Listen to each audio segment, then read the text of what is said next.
الحمد لله رب العالمين والصلاة والسلام على سيد الأنبياء والمرسلين أما بعد فأعوذ بالله من الشيطان الرجيم بسم الله الرحمن الرحيم الصلاة والسلام عليك يا رسول الله وعلى آلك وأصحابك يا حبيب الله الصلاة والسلام عليك يا نبي الله وعلى آلك وأصحابك يا رحمة للعالمين سرکار دو عالم صلی اللہ تعالی علیہ وبارک وسلم کا ارشاد ہے، اے مسلمانوں، اے امتیو، تم جہاں بھی ہو مجھ پر درود پاک پڑھو کہ تمہارا درود پاک پڑھنا مجھ تک پہنچتا ہے۔ اللہ رب العزت کی بارگاہ میں دعا ہے مجھے حق بیان کرنے، آپ کو سننے کی توفیق عطا فرمائے،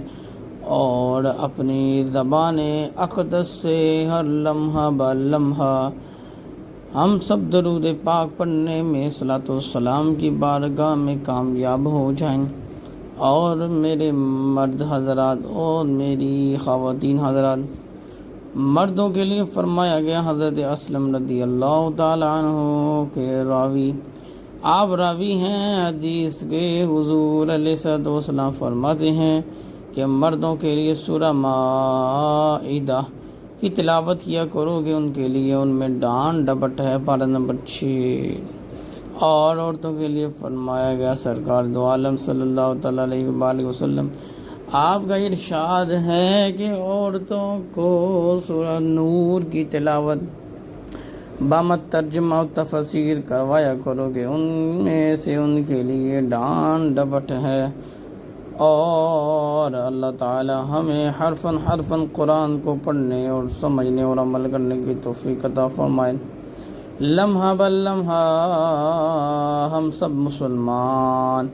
موت کی آغوش کی طرف جا رہے ہیں، حتی الامکان ایک وقت مقرر ہے، وہ لمحہ جس میں ہم سب کو دنیا سے جانا ہے، اور موت کا ذائقہ چکھنے کے بعد ہم نے غسل میت کرنے کے بعد قبر میں اللہ کے حضور کھڑے ہونا ہے اور پیش ہونا ہے، اور سوالوں کے جوابات اور حساب و کتاب دینا ہے۔ آج ہمیں محسوس نہیں ہوتا، ہم بچا ہوا پانی پھینک دیتے ہیں، بچا ہوا رزق ہم ضائع کر دیتے ہیں۔ آج ہمیں محسوس نہیں ہوتا، لباس موجود ہیں لیکن پھر بھی لباس سلواتے جا رہے ہیں۔ آج ہمیں محسوس نہیں ہوتا، ہر چیز موجود ہے پھر بھی ہم ناشکری کرتے ہیں۔ آج ہمیں محسوس نہیں ہو رہا کہ اللہ تعالیٰ کی ہزاروں نعمتیں ہمارے پاس موجود ہیں، پھر بھی ہم ناشکری کرتے ہیں۔ آج ہمیں محسوس نہیں ہو رہا کہ رب تعالیٰ ہمیں کتنا نواز رہا ہے، موقع دے رہا ہے، اور نہ جانے ایک وقت وہ آ جائے گا، نہ موقع ملے گا، نہ لمحہ ملے گا، اور لمحے میں یعنی آنکھ کو جھپکنے سے پہلے روح قبض ہو جائے گی۔ اس لیے فرمایا گیا کہ اس سے پہلے تیری ادا کی جائے تو نماز کو ادا کر۔ اللہ تعالیٰ کی بارگاہ میں دعا ہے نماز فجر، ظہر، عصر، مغرب، عشاء ادائیگی کی بعد جماعت ادا کرنے کی توفیق اور سعادت عطا فرمائے۔ اور پیارے مسلمانوں، مولا علی مشکل کشا کرم اللہ تعالیٰ وجہ الکریم کا ارشاد ہے، آپ فرماتے ہیں مخلص دوست بھی، اس دور میں مخلص دوست بھی بہت بڑی نعمت ہے، اللہ تعالیٰ اس نعمت سے ہم سب کو نواز دے۔ اور پیارے دوستو، آج آپ کے لیے نماز فجر کے بعد ایک تسبیح لے کر حاضر ہوا ہوں، اور نماز فجر کے بعد فرمایا گیا کہ جو یہ چاہتا ہے کہ شیطان کے شر سے اس کو چھٹکارا مل جائے اور اس دن وہ نیکیاں کرنے میں کامیاب ہو جائے، تو سرکار دو عالم صلی اللہ تعالی علیہ وبارک وسلم کا ارشاد ہے، آپ فرماتی ہیں بعد نماز فجر جو شخص 10 مرتبہ قل هو اللہ احد کو کمپلیٹ پڑھ لے گا، اللہ عز و جل کی ذات اس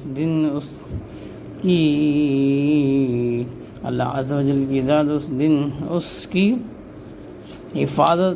کے لیے فرشتوں کو مقرر فرما دے گا، اور مغرب سے پہلے اللہ تعالی نے ذمہ لیا ہے، اور اس کے بعد اس کو پھر چاہیے کہ وہ 10 مرتبہ سورہ اخلاص پڑھنے کی نیت کر لیں۔ تو تمام دوست احباب یہ بات سمجھ لیجئے کہ اللہ تعالیٰ بڑا غفور الرحیم ہے، وہ قہار بھی ہے، وہ جبار بھی ہے، وَتُعِزُّ مَن تَشَاءُ بھی ہے، وَتُذِلُّ مَن تَشَاءُ بھی ہے۔ لَن تَنَالُوا الْبِرَّ حَتَّىٰ تُنفِقُوا مِمَّا تُحِبُّونَ وَمَا تُنفِقُوا مِن شَيْءٍ فَإِنَّ اللَّهَ بِهِ عَلِيمٌ بھی ہے، اور اس کے بارے میں فرمایا گیا وَاللَّهُ خَيْرُ الرَّازِقِينَ بھی ہے، إِنَّ اللَّهَ عَلَىٰ كُلِّ شَيْءٍ قَدِيرٌ بھی ہے۔ تو تمام دوست احباب تیار ہو جائیں بعد نماز فجر 10 مرتبہ قل هو اللہ احد پڑھنے کے لیے، اور بعد نماز فجر انا اعطیناک الکوثر کو 10 مرتبہ پڑھنے کے لیے، اور بعد نماز فجر سبحان اللہ و بحمدہ سبحان اللہ العظیم کو پڑھنے کے لیے، اور بعد نماز فجر حق اللہ یا اللہ کی تسبیحات پڑھنے کے لیے، اور بعد نماز فجر اللہ تعالیٰ کی ثنا اور حمد کو بلند کرنے کے لیے، قرآن مجید کی تلاوت کرنے کے لیے۔ اللہ رب العزت کی ذات دلوں کے حال کو جانتا ہے، کیفیت کو جانتا ہے، اور جو مسلمان یہ سمجھتے ہیں کہ میری مشکلات آسان ہو جائے گی، اور فرمایا گیا الا بذکر اللہ وتطمئن القلوب، اللہ کا ذکر ہی دلوں کے سکون اور قلب کا راز ہے، تو ہمیں چاہیے کہ ہم اپنی توبہ استغفار بھی کریں، سچی توبہ میں مصروف بھی رہیں، نہ جانے وہ وقت قریب ہے جب ہمیں بھی محروم لکھ دیا جائے گا، اس سے پہلے ہم کچھ نہ کچھ اپنے نامہ اعمال میں نیکیوں کا انبار ڈھیر لگا لیں اور سچی توبہ کی طرف آ جائیں۔ اللہ رب العزت کی ذات نے ارشاد فرمایا اے مسلمانوں، اے مومنوں، اے حضور کے غلاموں، امتیوں، ہرگز تم بلائی کو نہیں پہنچ پاؤ گے جب تک اپنی پیاری چیز میری راہ میں نہ خرچ کرو، اور جو تم خرچ کرتے ہو میں اسے جانتا ہوں، مجھے معلوم ہے تم اللہ کی راہ میں کیا خرچ کرتے ہو۔ اللہ فرماتا ہے سبحان اللہ، میں پاک ہوں، میری راہ میں پاک مال خرچ کرو۔ اس لیے فرمایا گیا کہ اللہ تعالیٰ نے حکم دیا کہ حلال کو حلال جانو اور حرام کو حرام سمجھو۔ اللہ رب العزت کی بارگاہ میں دعا ہے کہ ہمیں اللہ تعالیٰ خوب ذکر اللہ کرنے کی توفیق اور سعادتیں عطا فرمائے، اور وقت پر نماز کی ادائیگی کی توفیق عطا فرمائے۔ امیر سنت دامت برکاتہم العالیہ، آپ کی یہ تصویر مبارک ہے، ماشاء اللہ سبحان اللہ، 14ویں کا چاند ہے۔ آپ سے گزارش ہے لائک شیئر سبسکرائب کیے، لازم جائیے گا، اور جو یہ چاہتی ہیں کہ آخر میں وہ کلمہ پڑھ کے دنیا سے جائیں، وہ تو اللہ تعالیٰ کے حکم سے ہی ہے، بٹ لا الہ الا اللہ محمد رسول اللہ کمنٹ سیکشن میں لکھ کے جائیے گا۔ اللہ تعالیٰ آپ کو اس کا بہترین اجر عطا فرمائے۔ خوش رہیے، آباد رہیے، وما علینا الا البلاغ المبین۔